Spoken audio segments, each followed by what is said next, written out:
कक्षा 9th की पुस्तक सामाजिक विज्ञान की भूगोल की पाठ्यपुस्तिका पाठ 4 के जलवायु विषय के बारे में अध्ययन करेंगे। इसमें हम सबसे पहले कुछ बिंदुओं के बारे में जानकारी लेंगे। सबसे पहले आपको आज की वर्कशीट के विषय के बारे में बताते हैं, जो कि है ऋतुएं। ऋतुओं से आप क्या समझते हैं? सबसे पहले हमें ये पता होना चाहिए कि हमारे देश में कई तरह की ऋतुएं होती हैं, जैसे शीत ऋतु, वसंत ऋतु, हेमंत ऋतु, वर्षा ऋतु। इस तरह की आपकी बहुत सारी ऋतुएं हैं। और ऋतुओं का कारण क्या होते हैं? किसी भी देश में या किसी भी भूमंडल के भाग पर वहाँ की जलवायु या मौसम के कारण वहाँ की ऋतुओं में परिवर्तन आता है। और ऋतुओं में परिवर्तन आता क्यों है?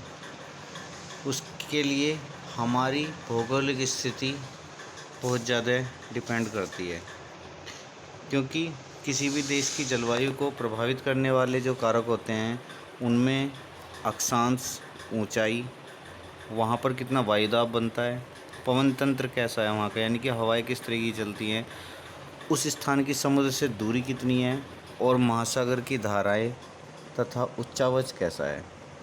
तो सबसे पहले हम इस अध्याय के कुछ विशेष बिंदुओं के बारे में जानेंगे, जिसमें कि हम कोरियोलिस बल के बारे में जानने का प्रयास करेंगे। सबसे पहले हम कोरियोलिस बल को देखते हैं। पृथ्वी के घूर्णन के कारण उत्पन्न बल को कोरियोलिस कहते हैं। इस बल के कारण पवनें उत्तरी गोलार्ध में दाहिनी और तथा दक्षिणी गोलार्ध में बाईं ओर विक्षेपित या मुड़ जाती हैं। इसे फेरेल का नियम भी कहते हैं। अभी आप सभी बच्चे इस बात से कंफ्यूज हो रहे होंगे कि ये दक्षिणी गोलार्ध और उत्तरी गोलार्ध वास्तव में है क्या। मान लीजिए ये आपकी पृथ्वी है और ये आपकी पृथ्वी के बीच से जो रेखा जाती है, मैंने आपको बताया था, ये भूमध्य रेखा है।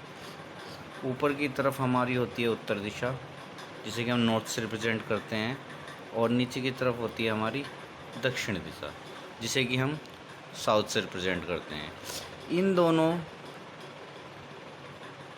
दिशाओं के लिए हमने जो ऊपर वाला गोलार्ध है हमारा, इसे कहा जाता है उत्तरी गोलार्ध, और जो नीचे वाला गोलार्ध है इसे क्या कहा जाता है?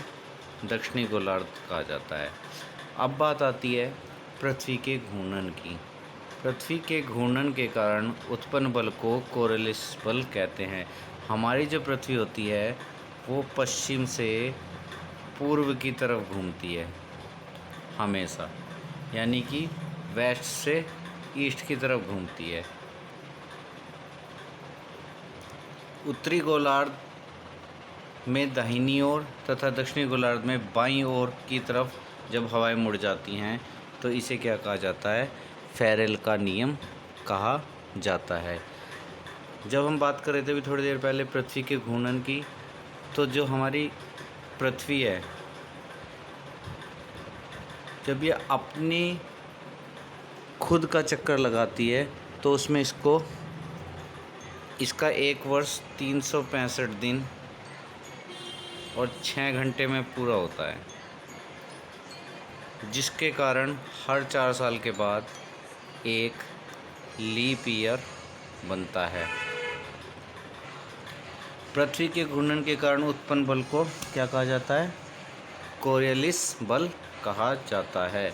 इस बल के कारण पवनें उत्तरी गोलार्ध में दाहिनी ओर तथा दक्षिणी गोलार्ध में क्या होता है? बाईं ओर मुड़ जाती हैं। दूसरा पॉइंट आता है जेट धाराओं का।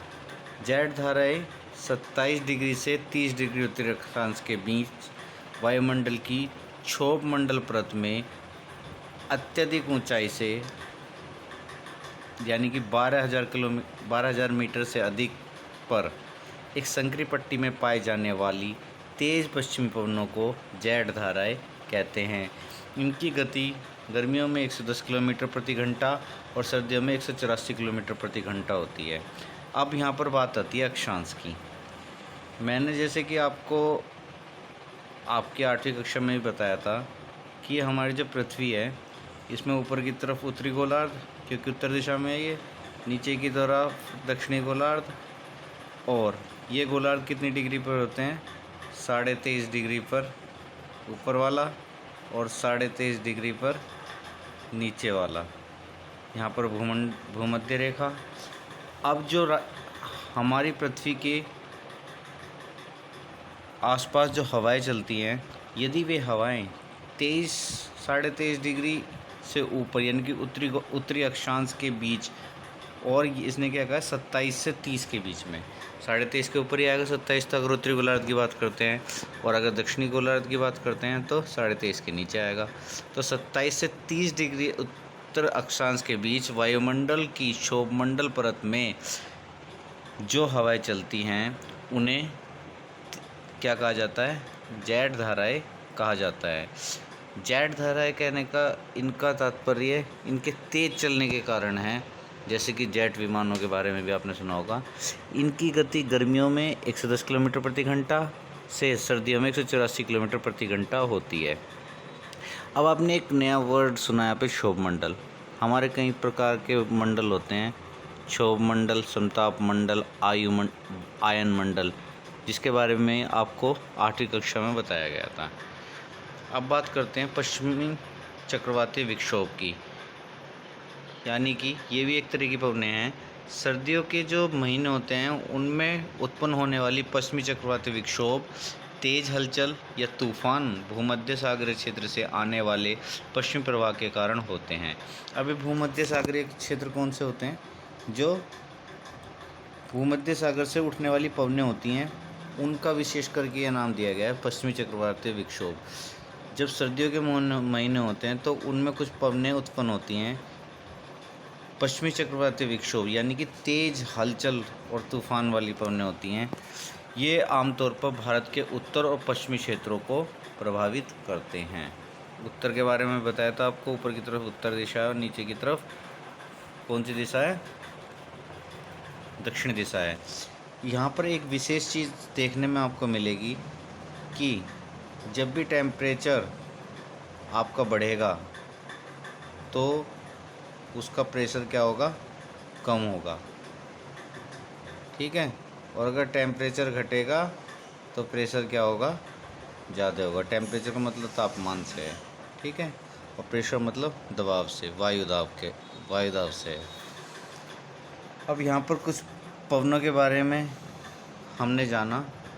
एक पवन है जो अल नीनो नाम से जानी जाती है।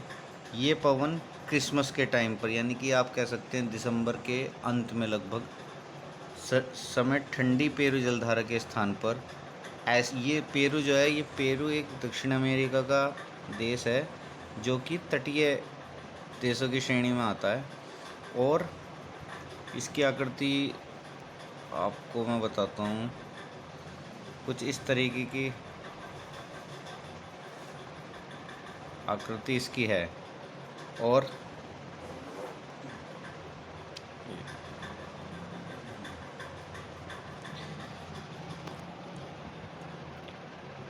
ये जो अल नीनो पवनें होती हैं ये क्रिसमस के टाइम ठंडी पेरू जलधारा के स्थान पर अस्थायी तौर पर, अस्थायी मतलब टेम्परेरीली, यानी कि 2 से 5 साल के गैप में आती हैं ये नहीं कि लगातार ही चलती रहेंगी। कभी 2 साल के बाद आएंगी तो कभी 5 साल के बाद।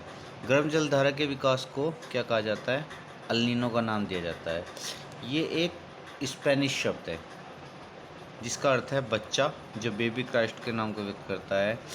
और इसकी उपस्थिति समुद्र की सतह के तापमान को बढ़ा देती है तथा उस क्षेत्र में व्यापारिक पवनों को शिथिल कर देती हैं। जो आपकी ये एल नीनो पवनें है, ये किस तरह की पवनें हुई फिर बताओ? क्रिसमस के समय ठंडी पेरू जलधारा के स्थान पर अस्थायी तौर पर गर्म जलधारा, यानी कि कैसी जलधारा? एक गर्म जलधारा है। आपकी परीक्षा में एक प्रश्न आता है इसके ऊपर, एल नीनो किस तरीके की जलधारा है, तो आप क्या लिखेंगे? ये एक गर्म जलधारा है। और यदि ये प्रश्न आता है बेबी क्राइस्ट के नाम से किन पवनों को जाना जाता है, तो क्या लिखोगे? एल नीनो पवनों को जाना जाता है। अब बात करते हैं मानसून की। मानसून जो शब्द है वो अरबी भाषा का शब्द है। जिसकी उत्पत्ति क्या हुई है, मौसम शब्द से हुई है और जिसका शाब्दिक अर्थ है मौसम। मानसून का अर्थ एक वर्ष के दौरान वायु की दिशा में ऋतु के अनुसार परिवर्तन है।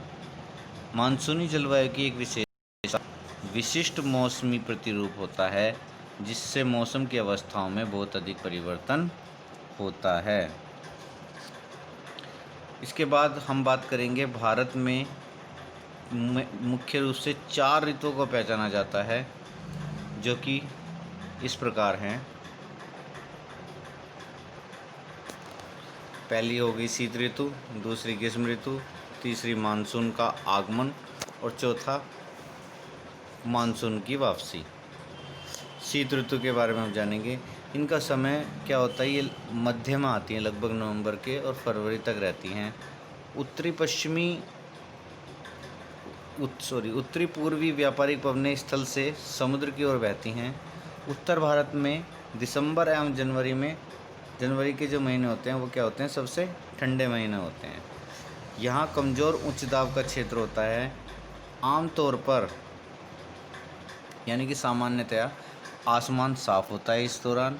जो टेम्परेचर होता है और नमी होती है वो दोनों ही कम होती है और पवनें जो होती हैं शिथिल होती हैं और परिवर्तित होती हैं, यानी कि बदलती रहती हैं।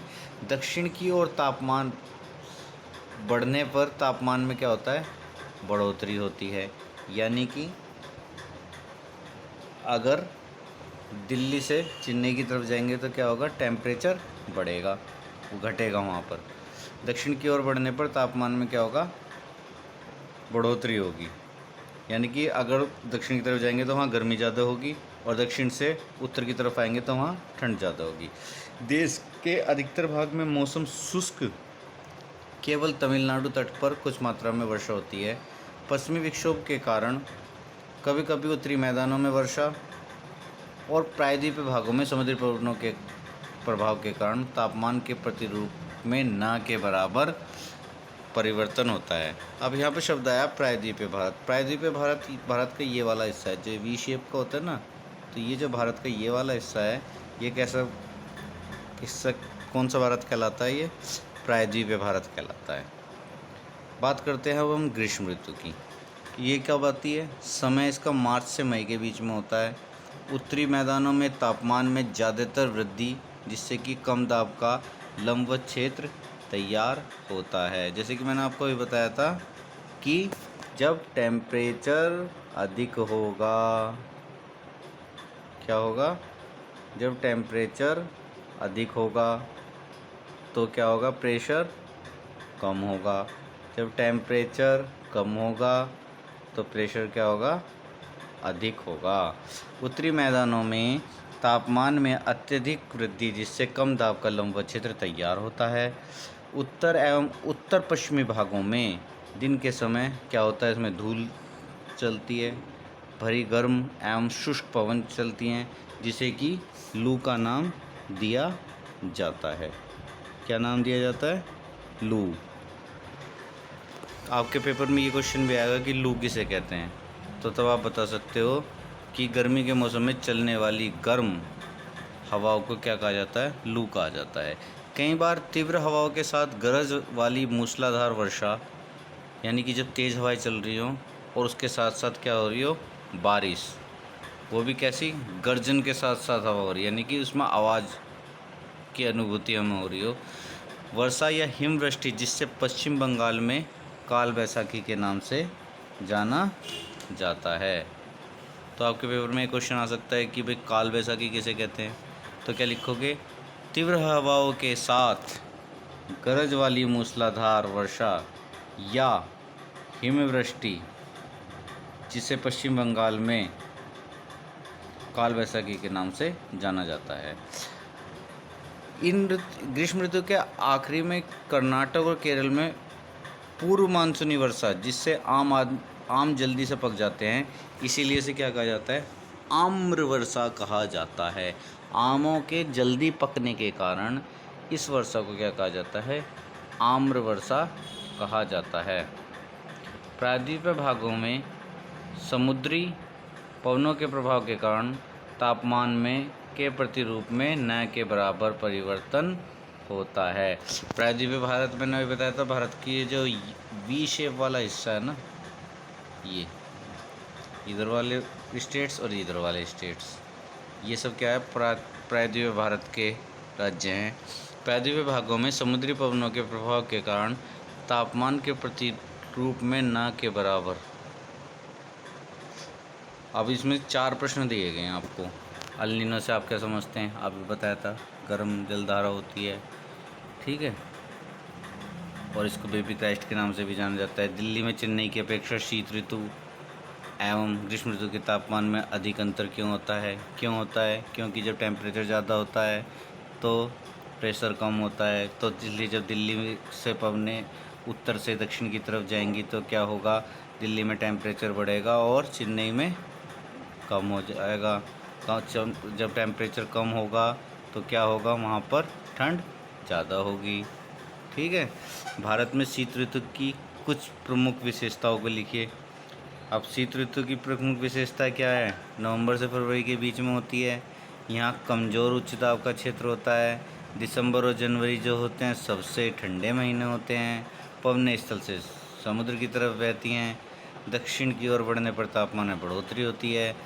देश के अधिकतर भाग में मौसम इस ऋतु में शुष्क होता है और तमिलनाडु तट पर कुछ मात्रा में वर्षा होती है। मानसून में मौसमी अवस्था में बहुत अधिक परिवर्तन होता है। भारत के संदर्भ में इस कथन की पुष्टि कीजिए। मैंने आपको मानसून के बारे में बताया था कि मानसून किसे कहते हैं। मानसून क्या है? अरबी भाषा का शब्द है जिसकी उत्पत्ति क्या है, मौसम शब्द से हुई है।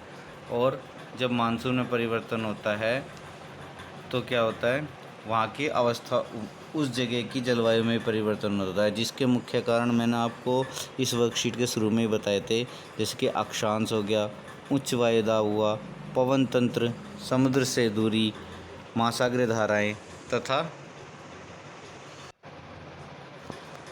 मौसमी अवस्थाओं के कई कारण होते हैं, जैसे कि दक्षिण पश्चिम मानसून के कारण भी हो सकता है, उत्तरी पश्चिम मानसून के कारण भी हो सकता है।